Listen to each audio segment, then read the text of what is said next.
Sino po ang may idea o nagmungkahi na ipagbawal sa mga riders ang pag-aangkas sa nakatsinelas? Nang itatago na lang po natin sa pangalang Colonel Nebrija. Madam Sponsor, sa ipinatutupad ng LTO mula noong 2008 hanggang sa kasalukuyan, ang mga riders na nagmamaneho ng motorsiklo na nakatsinelas ang kanilang hinuhuli. Hindi po nila hinuhuli ang mga riders na nakatsinelas ang angkas. Bilang road safety advocate, motorcycle riders, at representative ng One Rider Party List, kasama si Honorable Congressman Atty. Rods Gutierrez, naniniwala po tayo na tama at makatwiran ang LTO sa kanilang ipinatutupad.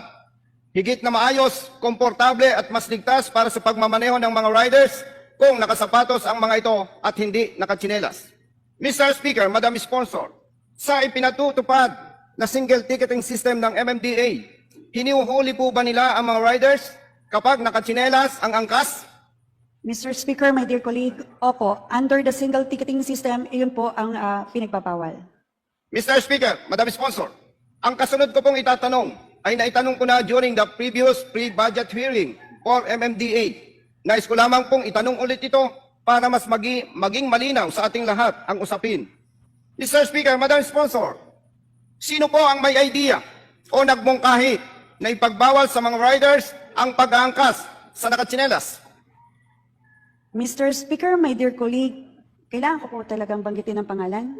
Yes po, mahalaga po, Madam Speaker, Madam Sponsor, dahil may kasunod pa po akong tanong. Mr. Speaker, Madam Sponsor. Mr. Speaker, my dear colleague, bahagi po siya ng technical working group at nirekomenda po ito nang itatago na lang po natin sa pangalang Colonel Nebrija. Thank you, Madam Sponsor. Thank you, Mr. Speaker. Malinaw po na si Colonel Nebrija ang nagmungkahi na ipagbawal sa mga riders ang pag-aangkas sa nakatsinelas. Mr. Speaker, Madam Sponsor, si Colonel Nebrija po ba ay member ng Metro Manila Council? Mr. Speaker, my dear colleague, hindi po siya miyembro, bagamat gaya po ng aking inaturan, siya po ay bahagi ng technical working group. Madam Sponsor, with all due respect, iba po ang technical working group.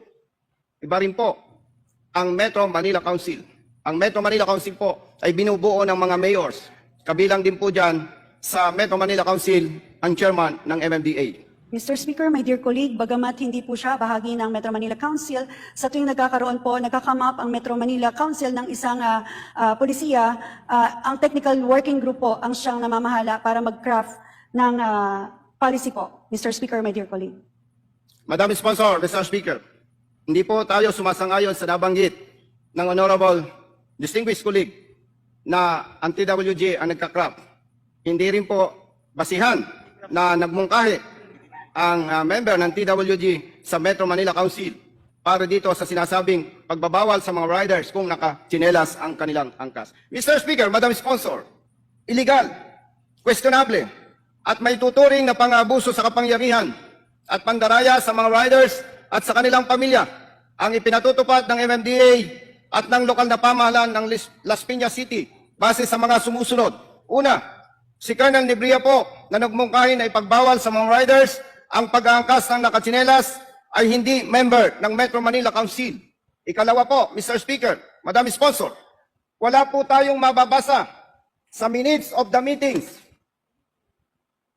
na isinagawa ng Metro Manila Council na napag-usapan at napagkasunduan ng Metro Manila Mayors at ng MMDA na ipagbabawal sa mga riders ang angkas na nakatsinelas. Ikatlo, Mr. Speaker, Madam Sponsor, matagal nang lumabas ang single ticketing system na ipinatutupad ng MMDA. Pero base po sa records ng mga reklamo mula sa mga motorista na natatanggap ng Rider Safety Advocates of the Philippines, out of 17 local government units sa Metro Manila, Las Piñas City lamang po ang nanghuhuli ng mga riders na nakatsinelas ang angkas. Mr. Speaker, Madam Sponsor, malinaw po itong patunay na hindi sumasang-ayon ang 16 na lokal na pamahalaan sa Metro Manila sa mungkahi ni Colonel Nebrija na ipagbawal sa mga riders ang pag-aangkas sa nakatsinelas. At ang ikaapat po, Mr. Speaker, Madam Sponsor, sa 19 na kopya po ng tickets na inisyo ng MMDA enforcers na kanilang hinuli at sinasabing nakatsinelas ang angkas, makikita rin po dito ang pandaraya sapagkat hindi nakasulat Sa ticket ng mga ito, ang backrider wearing slippers. Ang mababasa lamang po sa 19 tickets na inisyu na enforcers ng MMDA, ang nakasulat lamang po dito ay dress code or rider wearing slippers. Mr. Speaker, Madam Sponsor, ang MMDA po ay may budget na mahigit 4 billion pesos every year. Ito po ay pera ng taong bayan. Nararapat lamang po na tulkunan ng MMDA ang kanilang mandato ng tama, maayos, patas at hindi karagdagang pahirap sa mga motorista at sa kanilang pamilya. Mr. Speaker, Madam Sponsor, bilang halal ng taong bayan, responsibilidad po nating lahat na proteksyonan sila alinsunod sa batas na walang pinipili at walang kinikilingan.